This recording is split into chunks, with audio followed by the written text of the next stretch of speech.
Armor est un polar de braquage sombre et tendu qui, loin des promesses tapageuses, trouve tout simplement sa force dans la retenue, l'atmosphère et un personnage principal profondément marqué par une vie cruelle. Je veux tout simplement vous parler de Armor. Alors je vous le dis tout de suite, l'acteur principal de ce film n'est pas Sylvester Stallone, contrairement à ce que vous voyez sur l'affiche de cinéma. Le personnage torturé, figure de proue de cet action movie, n'est autre que l'acteur Jason Patric. Cela n'empêche pas que c'est un film à voir. Naturellement, je vais vous dire pourquoi. Mais avant cela, n'oubliez pas, si vous n'êtes pas abonné, pensez à le faire. Pensez à la petite cloche pour les notifs. Mais surtout, pensez tout bêtement à vos commentaires. Let's go!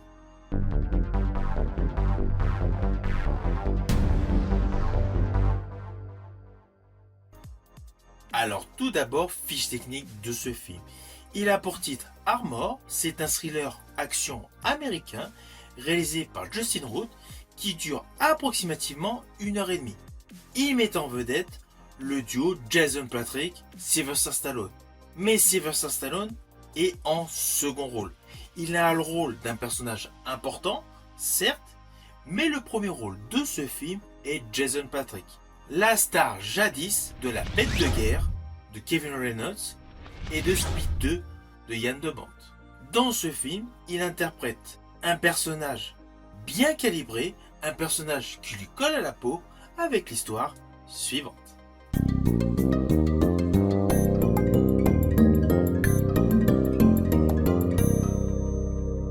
Alors naturellement, je vais vous faire de manière très simpliste, car les lignes scénaristiques de ce film se trouvent très réduites. Logique, le film dure qu'1h30, générique compris. De ce fait, en ouverture de film, sous des sonorités pop-rock, on a une présentation assez rapide des deux principaux personnages, Sylvester Stallone en braqueur et Jason Patric en convoyeur. Celui-ci, son personnage, fait tout simplement le job avec son fils pour une société de convoyage de fonds. Ils vont dans une banque, au dernier moment, ils doivent récupérer une mallette supplémentaire, et là, peu de temps après leur départ de la fatidique banque, ils se retrouvent pris en chasse par deux camions. Enfin, un premier camion qui les suit et un autre qui va les bloquer. Les bloquer sur un pont.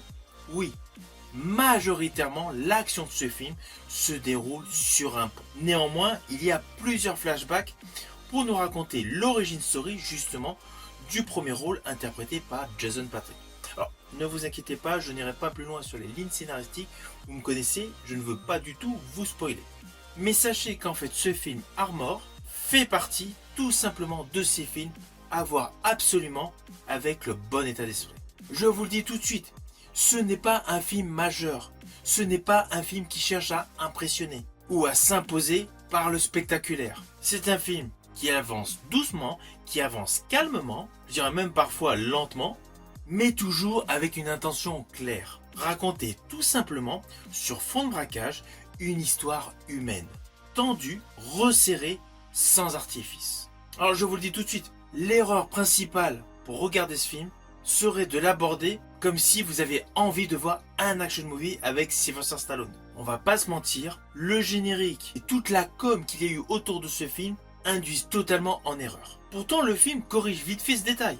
Sylvester Stallone est présent, mais de manière secondaire. Il apparaît au générique de début, où on le voit en présentation comme braqueur, puis à un coup de téléphone au bout de 17 minutes de film, puis s'efface de nouveau pour laisser place au personnage interprété par Jason Patric, avant naturellement de revenir dans de l'action sur ce fameux pont, où là c'est vrai, c'est le premier qui dégaine son arme, qui tire dans le camion, ainsi de suite, et il y a pas mal de petits échanges en termes de dialogue, en termes d'histoire. Mais son temps de présence reste largement inférieur à celui de l'acteur Jason Patric. Ne vous attendez pas à un Sylvester Stallone ayant un rôle moteur, comme il a dans la fabuleuse série Tulsa King. D'ailleurs, je vous présenterai très rapidement mon retour sur cette troisième saison. Là, dans ce film, il est en second plan et c'est volontaire. Ne voyez pas ce film Armor comme un film porté par une star. Ce film est porté par une histoire et un personnage. Personnage interprété par Jason Patric, véritable colonne vertébrale de ce film. Celui-ci en fait livre une prestation tout en retenue. Il incarne un homme fatigué, marqué par le passé, qui ne cherche ni la rédemption ni le compromis. Son jeu est majoritairement discret, intériorisé, basé fondamentalement sur son regard, sur sa posture, sur tout ce que son faciès dégage. Surtout lors des échanges avec son fils, au cœur de ce fourgon blindé pris en otage. Alors, je vous l'ai dit, le film avance calmement, lentement. L'histoire commence réellement au bout de 30 minutes, une fois qu'on est sur le pont. En fait, avant, on a pas mal de petits détails d'explication pour placer la condition sociale, la vie du personnage interprété par Jason Patric. En fait, ce film est davantage calibré pour un public très mature afin qu'il puisse être en totale immersion au fur et à mesure que le personnage du convoyeur se présente à vous, progressivement, tout en douceur. Ses motivations, sa relation avec son fils et sa belle-fille. On apprend d'ailleurs son passé de policier par le biais de flashbacks. Et justement, cela est judicieux, car on comprend davantage le pourquoi il est triste, il est morose, il n'a plus réellement le goût de vivre.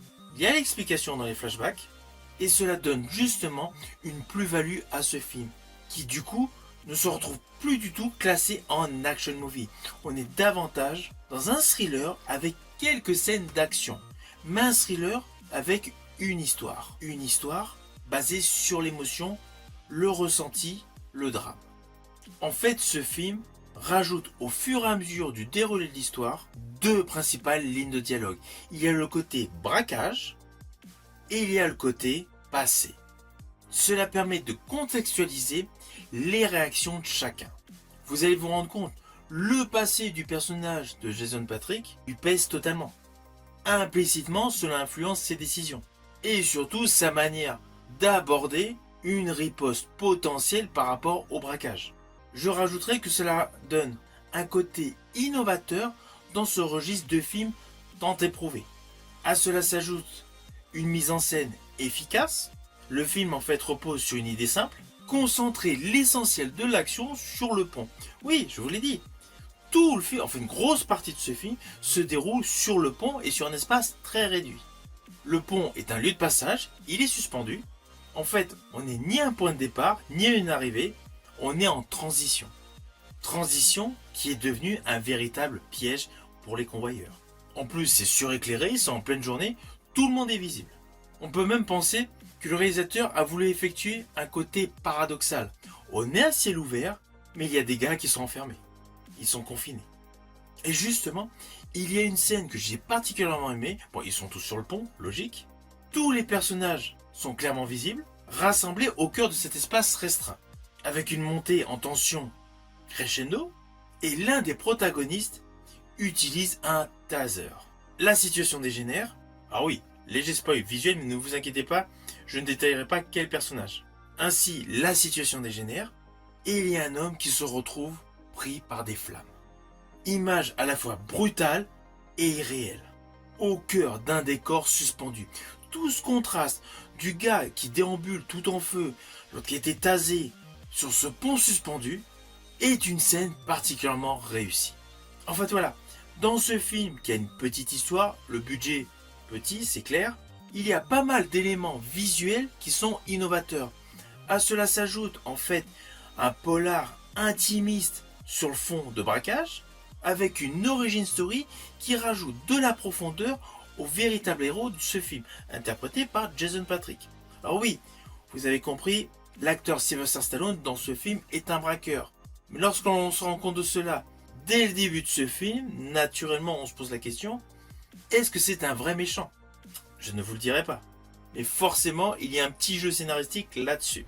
Ainsi, le film se développe gentiment, tranquillement, avec beaucoup de modestie, comme le budget, qui est très modeste, mais qui tient la route. Alors oui, on est très loin de rivaliser avec Heat, porté par Pacino et De Niro. Mais paradoxalement, ce film est modeste, mais touchant. Il est certes imparfait, le rythme peut sembler inégal, mais c'est un film honnête et attachant. Quant à la prestation de Sylvester Stallone, en fait, elle agit comme un contrepoint.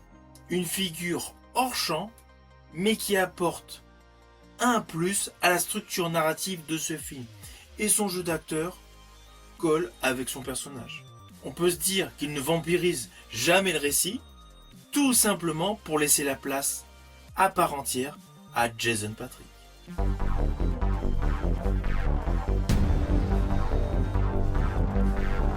Alors au final, naturellement, c'est un film que je vous invite à découvrir sur Prime Video.